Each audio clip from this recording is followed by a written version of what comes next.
Novamente, boa noite a todos. Vamos iniciar aqui o painel 2, relacionado a tudo que não tem a ver com a PGU. Outros órgãos, CGU, aqui é o nosso querido André Dantas, consultor-geral da União, Clarice, secretaria-geral de Consultivo? Exatamente. É isso mesmo, é isso. Isadora, SGCT, secretária-geral de Contencioso, e o nosso querido César Dutra Carijo. Até acho diferente falar César Dutra Carijo, né? Mais conhecido como Capi, que é nosso secretário de normas, de atos normativos. Então, vamos iniciar nosso painel 2. Passo a palavra aqui para André Dantas. Boa noite, pessoal. Corri aqui para pegar a primeira cadeira para deixar uma parte mais difícil para o César Venturini. Não é isso, doutora Adriana?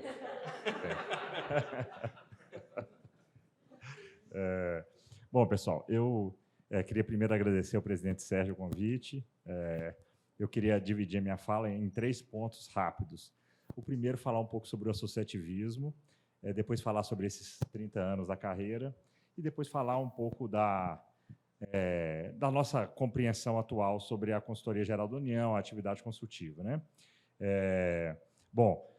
Eu acredito muito no associativismo, né? Desde muito cedo eu participo de associação de qualquer tipo, né? Do colégio, do bairro. Eu tive uma experiência muito rica no orçamento participativo que o prefeito Patrus Ananias, muitos anos atrás, no século passado, ainda fez em Belo Horizonte. Participei de Grêmio Estudantil, do Centro Acadêmico, o nosso glorioso Centro Acadêmico Afonso Pena, lá da Faculdade de Direito da UFMG, e participei, fui diretor da ANAUNE durante 4 anos. Então, eu acredito muito no associativismo. Eu tenho plena convicção de que a AGU não estaria nessas atuais condições, que, sem dúvida, já de muito tempo a gente falava que era a nata do serviço jurídico, né? Mas, sem dúvida nenhuma, nós não estaríamos nessas condições que hoje temos se não fosse as duras batalhas que as associações travaram há muito tempo atrás, né, doutor César Kish? Muitos anos a gente está junto aí na batalha, né? E, por exemplo, eu me lembro da campanha dos honorários, que a gente desfruta agora. Foi na época do ministro Toffoli nós começamos a falar da defesa dos honorários, né? Então, são muitas batalhas, muitas guerras, né? E perdemos muitas, ganhamos outras, mas hoje eu acho que a gente desfruta muito dessa luta associativista que a gente teve durante todos esses tempos, né? Eu estou fazendo esse ano 20 anos de AGU, 20 anos que eu moro em Brasília,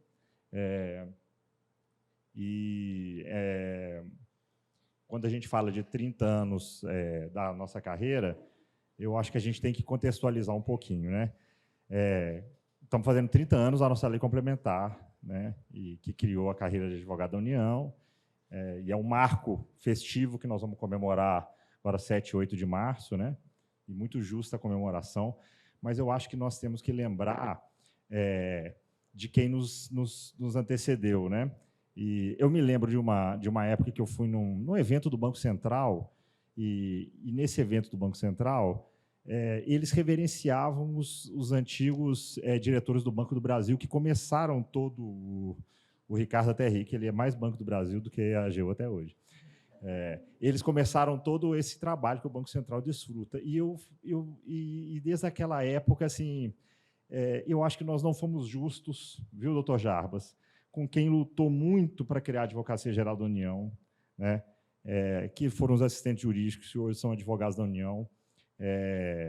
E já de algum tempo a gente tenta recuperar esse prestígio, né? Mas eu acho que nós temos que lembrar desse esforço grande que os assistentes jurídicos e outros colegas fizeram para criar a AGU, a batalha com o Ministério Público, que não queria, né? E que hoje são advogados da União, e eu acho que é uma justa homenagem lembrar deles, na figura aqui do Dr. Jabas, presidente da ANAJUR, da doutora Hebe, querida, da doutora Glória, do doutor Altair, da doutora... da doutora Jurema, lá da Aeronáutica. Então, tantos amigos queridos, que eu acho que é justa a homenagem a eles, né? Nessa comemoração dos 30 anos. Acho que é justo lembrar também que o primeiro concurso nosso é de 1996, né? O primeiro concurso específico para advogado da União é de 1996, né? É uma outra data que celebramos também, né? Como também em 2001, né, doutor César?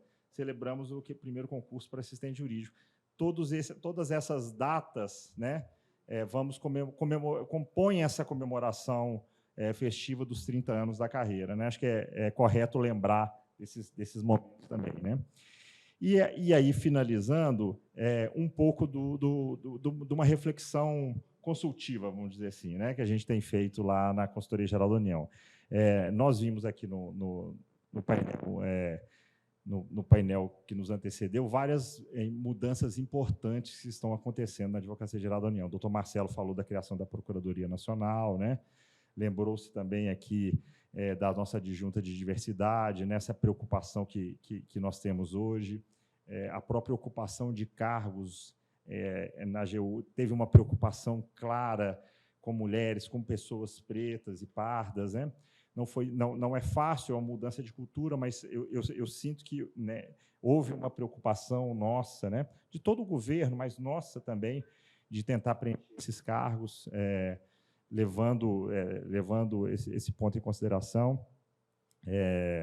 Mas na consultoria geral também nós estamos passando por mudanças importantes. As mudanças na consultoria parecem que sempre são mais lentas que as mudanças no contencioso, né?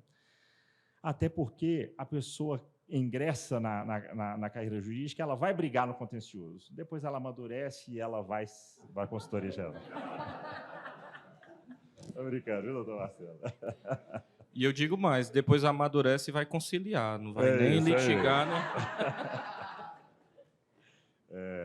Bom, mas é sempre uma fala voltada para o futuro, mas olhando um pouco o passado, né?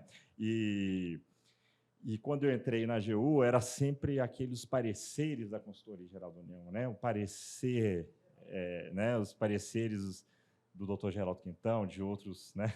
Então, era aquela figura mítica dos pareceres, né? Mas a fala hoje nossa é perder o fetiche pelo parecer. O parecer não é mais a peça que resolve os problemas da administração pública. O foco consultivo hoje é no assessoramento. O parecer é a etapa final de um longo assessoramento que o advogado da área consultiva tem que prestar para a administração pública. Desde o início da construção da política pública, o doutor Capim certamente vai falar disso, né? Porque também é uma atividade consultiva a que ele coordena hoje.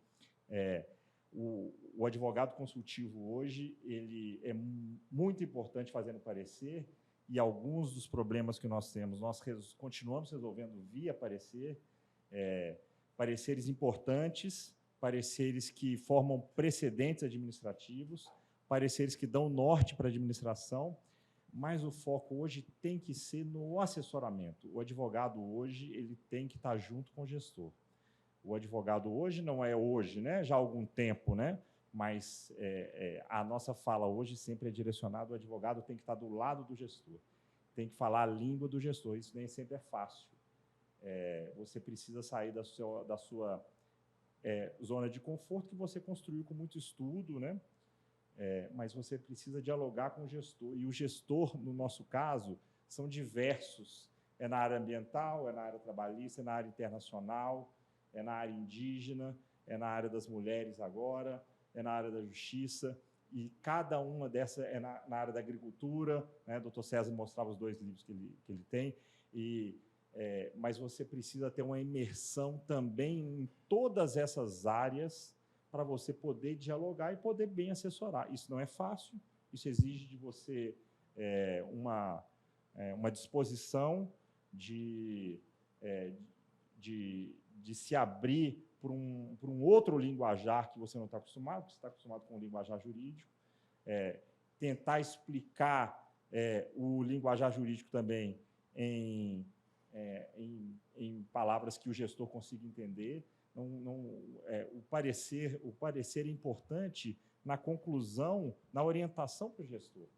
É claro que toda a fundamentação jurídica ela é importante, mas o gestor quer saber como resolver o problema dele. É isso que ele quer saber com segurança jurídica. Então, o nosso foco hoje é no assessoramento. Então, essas mudanças que foram feitas na Consultoria Geral da União, trazendo para dentro da Consultoria Geral da União toda a área meio dos ministérios, é uma alteração que nos espanta, né? Mas que nós estamos muito determinados a fazer dar certo. Um movimento que já que a Advocacia Geral da União já vem experimentando, né? A PGF já começou esse movimento, a Consultoria Geral da União começou esse movimento também no âmbito dos estados, a Procuradoria Geral da União também, esse movimento de desterritorialização já é uma realidade, e que nós estamos trazendo para cá com o objetivo de uniformizar, de padronizar, de ganhar em escala, de reunir os experts em matéria de licitação, no nome da Consultoria Geral da União, de produzir conhecimento nessa área, mas de permitir que as consultorias jurídicas possam focar na área finalística e no assessoramento das políticas públicas. Então, é um movimento que contempla essa mudança para a Consultoria Geral da União dessa área meio, mas que tem como objetivo também permitir um foco grande no assessoramento das políticas finalísticas de cada ministério. É um pouco, o tempo é curto, é um pouco disso que eu queria dividir com vocês, essas reflexões, agradecer o convite e estou certo que quem vai me suceder aqui tem outras grandes informações a prestar. Tá bom? Obrigado, um abraço.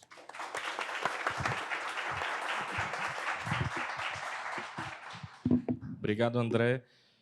Eu trago até um complemento que a Consultoria Geral da União é um órgão bem diverso.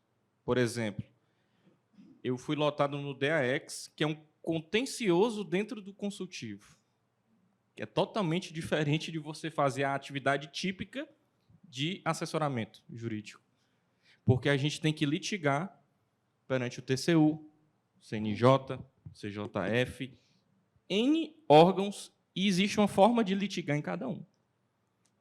A mediação na Câmara de Conciliação, agora o nosso núcleo de arbitragem. Exatamente. O decorde dirimindo divergências. É um mundo, né? É uma segunda fala aqui da ANAF, que vai nos convidar para falar. Exatamente, já está convidado. Obrigado, André. Passo a palavra aqui para a nossa querida Clarice, sucedendo para falar sobre o que você tiver vontade de falar hoje. Bom, gente, um prazer estar aqui. Muito obrigada, ANAF, pelo convite. É muito bom, de certa forma, para a gente, este evento está abrindo um ciclo de comemorações dos 30 anos. Que bom, que coisa bonita a gente ter essa oportunidade de estar institucionalmente celebrando 3 décadas. Esta semana, conversando com algumas lideranças do governo, quando eu falei da questão dos 30 anos, me disseram, mas a AGU só tem 30 anos? E curioso, porque a pergunta me assombrou um pouco, porque, para a gente sabe o quanto é árduo ter chegado em 30 anos, né? O quanto né, para a gente já parece assim, nossa, que bom que, né, já chegamos em 30 anos e que importante que é esses 30 anos. E eles estavam dizendo, não, mas eu achei que tinha mais tempo. E eu, né, sou, em geral, bastante otimista. Na minha família brincam que eu sou uma otimista patológica. Eu, sendo muito otimista, eu já escutei mas apenas 30 anos, como vejam, a gente é uma instituição já tão reconhecida na esplanada que o pessoal nem consegue entender que a gente só tenha 30 anos. Que bom, né? Então, é uma alegria, acho que vai ser um ano muito festivo, né? Um ano de muita alegria e, ao mesmo tempo, também eu acho que tem que ser um ano de muita reflexão sobre novos rumos, sobre futuro, né? Para a gente celebrar os 30 anos do passado, e que bom a memória, né? Dos que me antecederam, a fala do André, a fala de outros colegas do painel anterior, relembrando memória. A memória é muito importante, não se faz futuro sem memória. E é isso. Vocês, né, não sei se todo mundo já teve a curiosidade de dar uma olhada no evento que a gente está montando, do 7 e 8 de março. Aí a gente trabalha grandes painéis no evento que eles marcam os grandes entendimentos deste momento sobre o papel da AGU. Né? Um grande debate sobre a defesa da democracia, para o qual a gente está convidando os outros poderes, essa demonstração da importância da gente estar unidos, 3 poderes, em defesa da democracia brasileira. Um grande debate sobre o papel da AGU na gestão pública e o papel da AGU nas políticas públicas. Esse entendimento de que a gente não dá suporte à gestão pública apenas, mas também às políticas públicas, cada vez mais é muito importante para a gente começar a compreender a nossa inserção no mundo da política. E aí não é a política na sua sujeira, mas a política na sua beleza. A democracia se faz por meio da política, e as políticas públicas são a concretização de um projeto democrático. E a gente, como instituição, tem que estar à disposição da efetividade dessas políticas públicas. Então, é esse o nosso grande dever. Se a gente não consegue se perceber nesse lugar, a gente deixa de produzir transformação na realidade brasileira. E produzir transformação na realidade de um país com os dados que a gente tem, com a realidade que a gente tem, é inadmissível, né, para um corpo de servidores públicos com as condições de trabalho que a gente tem. Então, são enormes desafios. Ouvir André falando, para mim, eu fiquei felicíssima te escutando, porque eu tenho essa convicção há muito tempo da importância do foco do assessoramento e de que a gente, como advogado, tem que cada vez mais a gente não dá para a gente se contentar com escrever coisas no papel. E o parecer, ele é escrever coisas no papel. É evidente que, muitas vezes, esse papel tem muito poder, mas, para esse papel ele ter legitimidade, ele estar construído de uma maneira que aquilo faça sentido e seja efetivamente implementado, tem que conversar muito, gente. Tem que conversar muito. É assim que as coisas se fazem no processo democrático. E o conteúdo do que a gente coloca nesse papel, para que não seja um papel que aceita qualquer coisa, né? O conteúdo do que vai para ali, a gente precisa crescer muito em interdisciplinaridade. Então, ouvindo o colega Fernando falar, eu concordo muito que a gente hoje é uma casa buscando qualificação. Mas, para além de buscar qualificação em termos dos títulos e tal, eu acho que a gente precisa cada vez mais nos ver buscando qualificação em áreas que não são confortáveis para nós. Nós precisamos aprender de economia, nós precisamos aprender de sociologia, nós precisamos aprender de antropologia. Quanto mais a gente aprender de outras áreas conexas às nossas, seremos uma instituição mais forte e mais capaz de solucionar problema. E solucionar problema é um foco central para um advogado do futuro. Construir teses, né, lidar com teses jurídicas, de certa forma, uma enorme parte da inteligência artificial vai dar conta disso. Solucionar problema é uma questão de profissionais de alto gabarito, de alta capacidade. Temos que ser capazes de solucionar problemas. Bom, para finalizar assim, a minha fala, quero ser muito breve, dado o adiantado da hora, eu queria dizer que fica sempre muito na responsabilidade das mulheres fazer as falas sobre diversidade, sobre inclusão, e especialmente das mulheres pretas falar sobre racismo, sobre a reversão de processos históricos de exclusão. Fiquei feliz com a fala do André de retomar o que Daniela tinha dito e espero que cada vez mais nós estejamos todos num processo de empatia e de cada um de nós utilizar os nossos espaços para fazer processos transformadores que não necessariamente nos beneficiem diretamente. Então, eu queria falar um pouco das mulheres pretas na instituição, que esse é um lugar que não é meu, mas é um lugar que eu tenho que estar a serviço de uma modificação. Nós temos visto, né, como essa coisa de ser a primeira turma de cotista, essa última turma, eu acho que é uma lástima, assim, é uma vergonha para a gente, como instituição, não termos conseguido fazer antes. A política de cotas no Brasil já tem muito mais tempo do que isso, do que esses 6 anos. Que pena que a gente só conseguiu há poucos anos fazer, e agora temos uma enorme, um atraso para tirar. E, sim, nós tivemos, né, André, muita luta e muito esforço nosso para, na montagem das novas lideranças da casa nesse momento, valorizar as mulheres negras. Vocês verão pessoas negras, especialmente mulheres negras, em espaços para os quais elas não têm currículo neste momento para estar. Tem algumas mulheres que vocês vão olhar e vão dizer, mas essa mulher já está nesse lugar, olhando o currículo dela, ela nunca tinha exercido uma liderança de alto nível na instituição. Sim, elas não podem esperar. Não há tempo para que elas passem. Todos os anos que elas já não foram colocadas nesses lugares de destaque, agora o caminho delas tem que ser mais curto mesmo, é um atalho. Agora, para que dê certo, nós vamos precisar, cada um de nós, apoiar essas mulheres.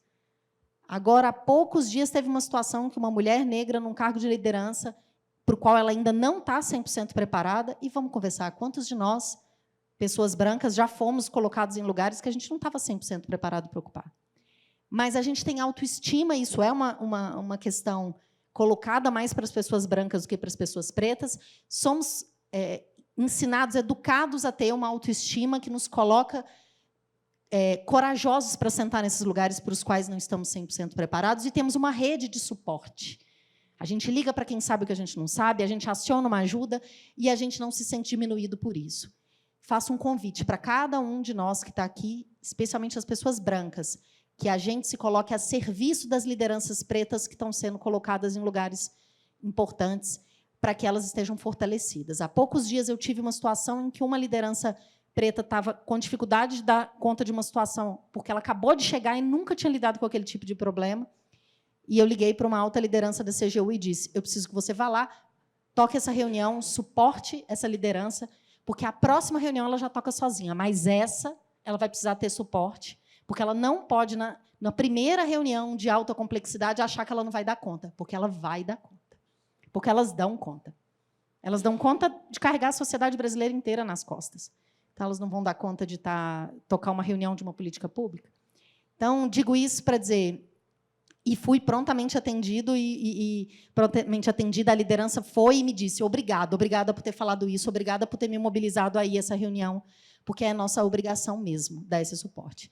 Então, façamos esse esforço de um antirracismo ativo, não basta a gente dizer não sou racista, nós temos que ser antirracistas para a gente produzir transformações nesse cenário dentro da instituição.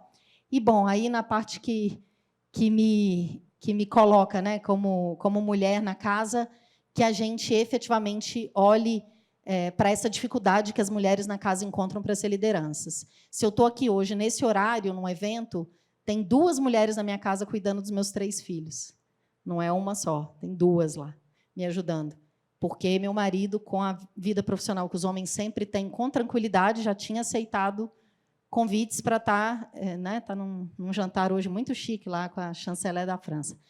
Mas essa a luta nossa, né, para as mulheres estarem em espaço de liderança, precisamos ter muito suporte, e, para isso, eu convido, né, todo mundo a nos ajudar a construir, né, como secretária-geral, essa maluquice da secretaria-geral de consultoria, que, na prática, já tem uns anos que a casa tem construído como uma espécie de secretaria executiva, em comparação com o que é nos ministérios, que a secretaria-geral seja um espaço de construção de projetos e iniciativas que ampliem uma diversidade real na casa, para além do que a gente conversa, que a gente consiga implementar medidas concretas, né, nesse sentido.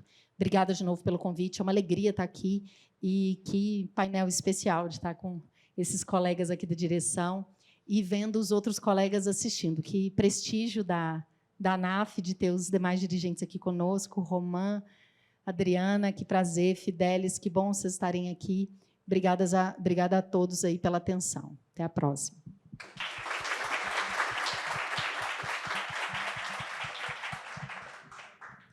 Obrigado, Clarice. As palmas foram realmente bem calorosas. Ah, é verdade, isso é importante. Uma novidade da ANAF, eu vou fazer a propaganda, né?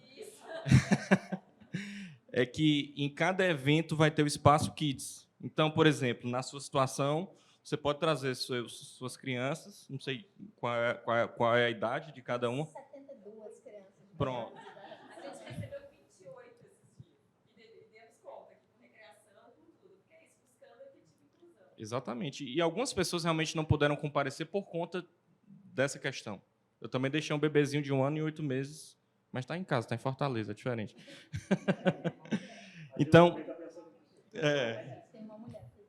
Tem uma mulher, tem. Duas também.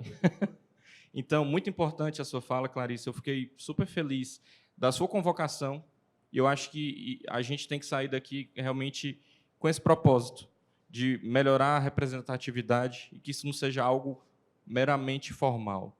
Tem que ser de verdade. Agora eu passo a palavra para a SGCT. Isadora, por favor. Alô. Boa noite, gente. Primeiro, agradecer, muito feliz de estar aqui, de compartilhar esse momento com vocês. Direção, Clarice, André, Didi, Fidelis, Flávio, Marcelo, todos os colegas, Andréa, Fernanda, queridas que estão ali, minha adjunta, amigas, colegas. Eu vou nem estava pensando em falar sobre isso, mas vou pegar o gancho da Clarice. A gente, como mulher e mãe, até se emociona, né?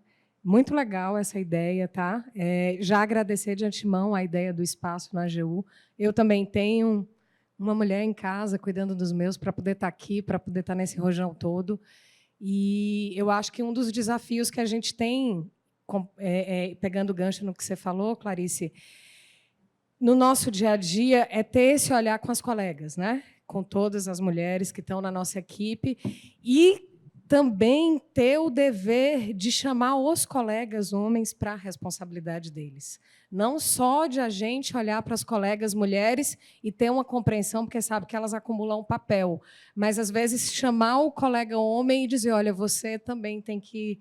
Eu acho que é um desafio que fica para a gente ter esse olhar. Você tem um colega que trabalha com você, que é seu diretor, que está na equipe, que é coordenador, e lembrar que faz parte da gente também, nessa questão de gênero, a gente lembrar do papel dos colegas como pais, né? Porque, às vezes, tem uma colega, esposa, que trabalha na AGU, que trabalha fora, e, às vezes, os colegas não percebem isso e precisam de uma ajudinha para a gente estar sempre lembrando. Mas eu vou falar um pouco agora da SGCT, dos nossos desafios, não é? A SGCT, todo mundo sabe, atua perante o Supremo Tribunal Federal no controle concentrado de constitucionalidade e na representação das ações da União. O Supremo Tribunal Federal tem imposto desafios para a gente, e eles dialogam muito com o que vocês dois falaram em relação às políticas públicas. A Corte Constitucional tem cada vez mais avançado para deixar de analisar os temas abstratamente, de uma forma constitucional abstrata, e aí usando, né, não é só você colocar no papel, para trazer a questão da política pública diretamente para o debate, às vezes até com instrução probatória, com processos cada vez mais complexos. E isso exige um desafio imenso da equipe que trabalha. Isso exige uma articulação muito fina e muito direta com o colega que faz o consultivo, quando a política pública, quando a questão já está judicializada, porque não funciona mais a gente pedir um subsídio e receber um papel. A gente precisa construir junto, né? A gente precisa sentar com o colega que está lá no Ministério, que está no consultivo, às vezes até na PGU, na PGF, e construir junto a melhor saída, porque a Corte demanda isso pela complexidade das ações. E, além disso, a gente tem agora as ações estruturais, né? Que, digamos, e as ações estruturais perante o Supremo Tribunal Federal, que são uma vanguarda, né, do que a gente tem hoje processualmente. A gente tem um punhado de algumas 20 e poucas, acho que a Maria Helena vai saber de cabeça aqui o número, né? Algumas 20 e poucas ADPFs estruturais no Supremo Tribunal Federal, que colocam todas aquelas fases de elaboração de uma política pública judicializadas, desde a identificação de um problema, desde a formulação de soluções, enfim, até a avaliação futura da política pública. E isso nos exige, nos impõe um diálogo constante, afinado com os colegas de consultivo e com o gestor. Então, é essa atividade consultiva dentro de um processo judicial. E aí eu tenho uma alegria agora, o ministro até falou isso, a gente tem um cliente mais fácil, isso nos ajuda um pouco, não é?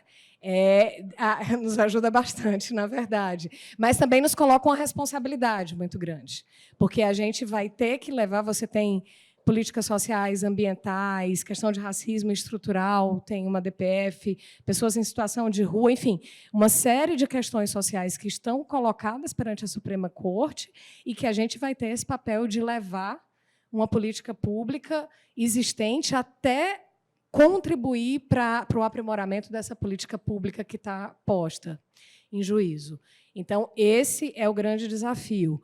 E o segundo, que ele já vem de um tempo, mas ele tem ficado mais intenso, é a questão da conciliação. Não é? Eu e a maioria de nós, talvez os mais jovens, já tenham tido uma formação acadêmica, desde a graduação, enfim, depois em aperfeiçoamento diferenciado, mas a gente não tem a cultura do acordo. E isso está muito trabalhado em outras instâncias da AGU, mas isso tem chegado também de forma muito intensa perante o Supremo Tribunal Federal. E a gente celebra acordos em controle concentrado. E as pessoas perguntavam, vou olhar para o Flávio ali, porque ele participou comigo do primeiro, né? As pessoas, mas dá para fazer um acordo na ação de controle concentrado? E nós fizemos. Né?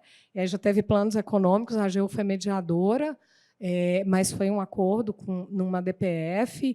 Nós tivemos Lei Candir, Andréa está aqui, participou ativamente, que era uma ADO, um problema de décadas que não resolvia perante o Congresso Nacional, e a gente resolveu num acordo no Supremo Tribunal Federal. Agora a gente está em negociação a questão do ICMS, juntamente com a PGFN, todos os órgãos. Nós já fizemos acordo em repercussão geral, ano passado, agora eu não lembro se foi ano passado, 2021.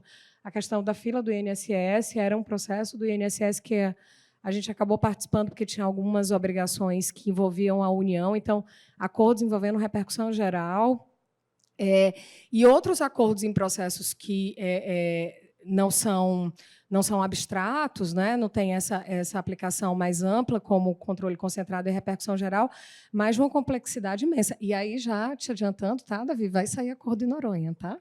Ontem teve reunião, está muito avançado e vai ser só você ficar... Não precisa de lá de novo, não, né? Não. Mas qualquer coisa, combina com a André, que ela vai contigo. Ótimo. Noronha, a gente também é um problema de décadas, né? Um problema de décadas, assim, que não tinha diálogo e a gente precisou judicializar, mas vai resolver agora no acordo. O cliente melhorou, né? O cliente melhorou. E fechando aqui, eu acho que, pensando no trabalho dos colegas da gestão, eu acho que a gente... o desafio, que não é um desafio, vai ser uma alegria, na verdade, e a equipe, com certeza, vai participar ativamente de uma forma muito empolgante, de colocar todos os colegas da SGCT num protagonismo, tá? Nessa atuação perante o Supremo. Sustentação, hoje teve a primeira sustentação oral do ministro, né? Foi bem legal, mas a gente tem muitas, tá? São muitas, e os espaços estão abertos para todos os colegas, para ter esse protagonismo, ir à tribuna, participar de tudo e cuidar de tudo com muito carinho e efetivando todas as políticas públicas, se Deus quiser. É isso. Obrigada, gente.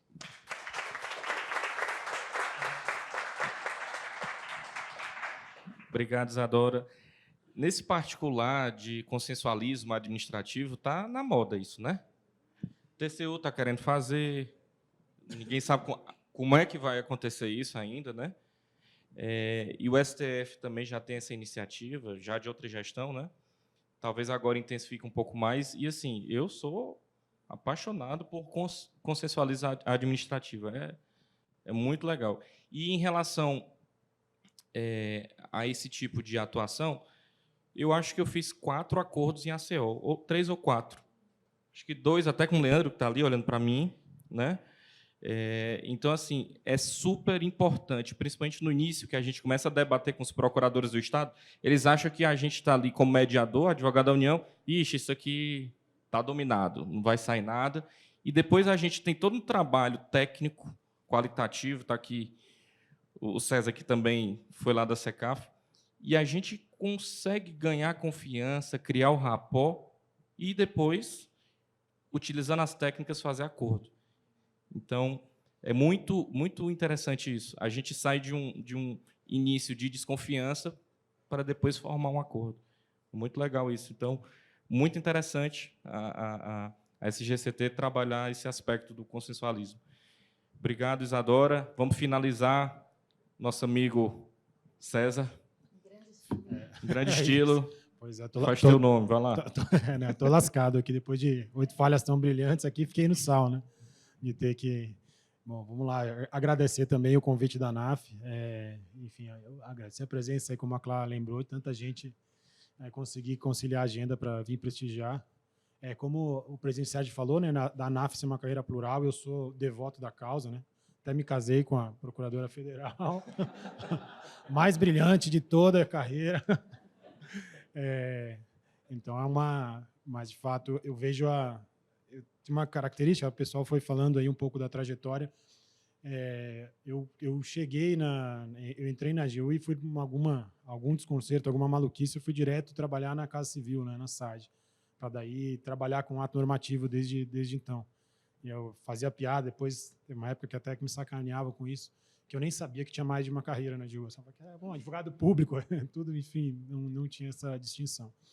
Mas aí, tentando pegar um gancho aí com a fala de todos, nessa árdua tarefa, depois de todo mundo já ter falado tanta coisa legal, eu acho que tem um aspecto relevante, que é o nosso papel, né, o papel do advogado público no Estado brasileiro. Acho que a gente não esquecer o quão estamos, né, numa carreira, nosso salário é muito adequado, temos muitas condições de trabalhar, num país extremamente pobre, né?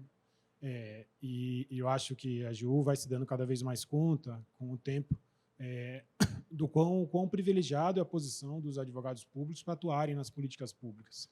A gente consegue estar em todos, seja na atividade consultiva como contenciosa, a paixão pela política pública e nosso papel como servidor público de retribuir a sociedade. Você está num ministério, tem colegas, às vezes os componentes, os quadros do ministério se trocam, mas a AGU está lá, né, permanente. Como a Clá falou, a AGU só tem 30 anos, parece que está lá desde sempre. E muitas vezes o conhecimento sobre a matéria, para quem tem paixão por aquilo, que entende o papel que o advogado público pode cumprir, muitas vezes tem mais informação, tem mais conhecimento sobre o tema do que a galera que está chegando. Às vezes troca a gestão e tal, troca mesmo dentro de uma mesma corrente política, troca o ministro, chega a gente, e quem está sabendo, quem tem o conhecimento é a galera da Conjur, enfim. Então, isso é um papel, a gente tem que entender isso como um privilégio, uma missão, de conseguir ter o histórico e entregar e contribuir para formular políticas públicas. A Clara está falando do papel do advogado do futuro, né, de quais as habilidades que nós temos que ter. Né? O que o André falou, a gente tinha o fetiche do advogado, né, do parecer.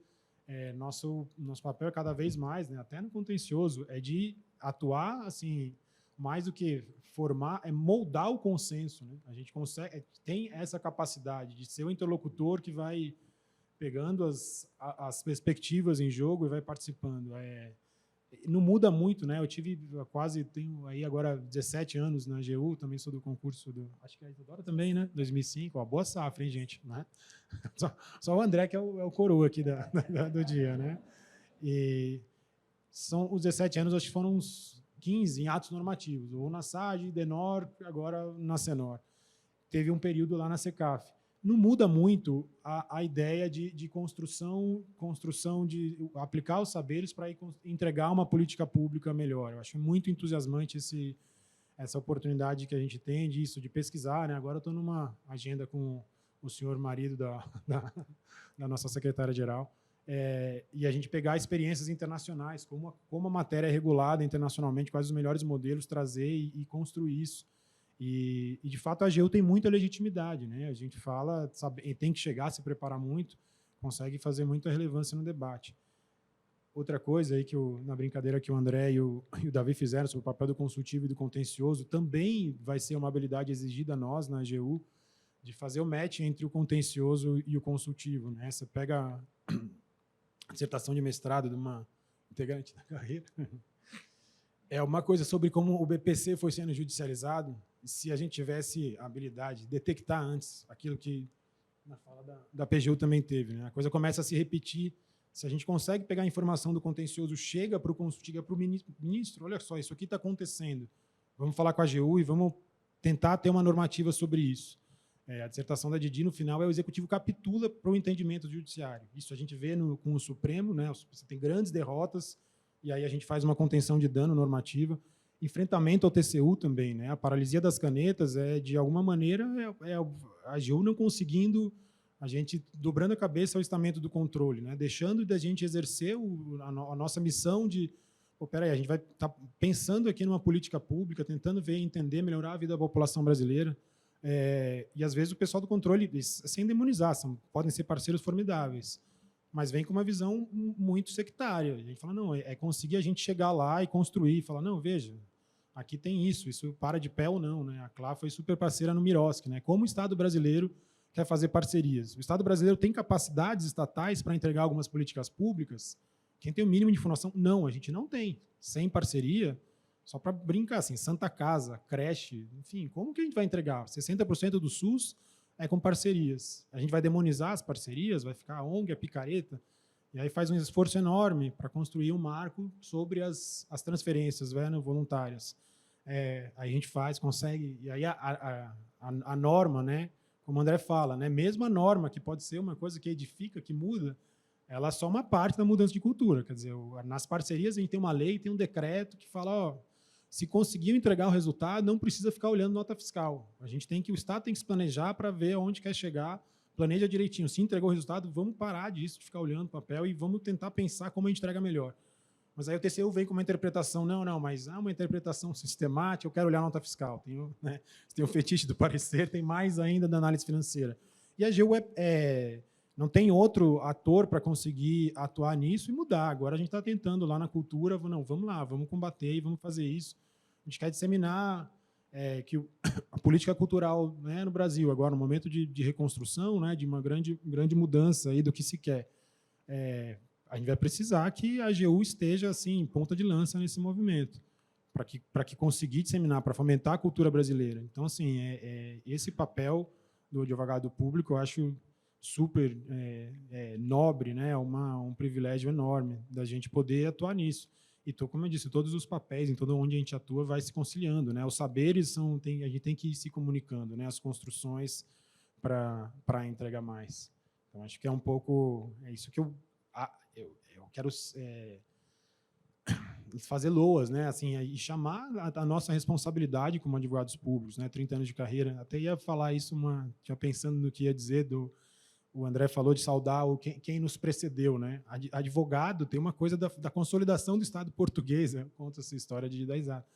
A consolidação do Estado português, 1385, a ascensão da dinastia de Avisa pelo João das Regras. A figura do bacharel está no gene, né, da gente, da nossa herança lusitana. Daí ter tanto advogado no Brasil. Isso pode ser criticável, tanto de advogado. Então, poxa, se a gente está num estado, num país pobre, a gente, como advogado público, a gente não pode ser o jurista que quer se nobilitar ou da casta. E tem que ser agente de mudança, justificar a nossa missão, nossas crenças, nossos salários para fazer essas mudanças. E espero que a gente conseguir, né, todos conclamar todos os colegas para a gente atuar nesse sentido. Acho que é isso. A última coisa eu queria saudar, parabenizar também a ANAF, porque a gente tem dito sobre a diversidade. A mesa foi composta, né, os dois painéis com paridade de gênero. Acho que isso é importantíssimo. A gente não pode deixar de olhar para isso o tempo todo. E o que a Clá falou, acho que é sobre as mulheres, né? Assim, a trajetória de todos nós, a gente tenta mitigar e tal, mas o quanto de cuidado que as mulheres pretas têm na trajetória de todos nós para a gente chegar a estar numa posição de destaque. Mas é isso, gente. Muito obrigado.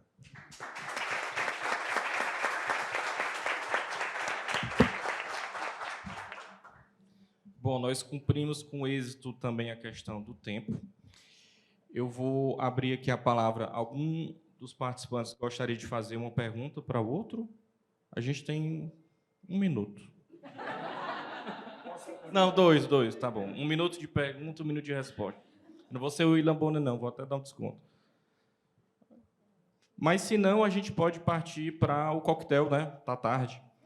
Então, a gente vai iniciar com o coquetel. Eu agradeço a presença de todo mundo que está aqui na plateia, agradeço os participantes de ambos os painéis. Fiquei muito feliz, foi melhor do que eu imaginava. Então, assim, fico muito grato à presença de todos, à participação de todos. O staff da ANAF é top, organização sensacional.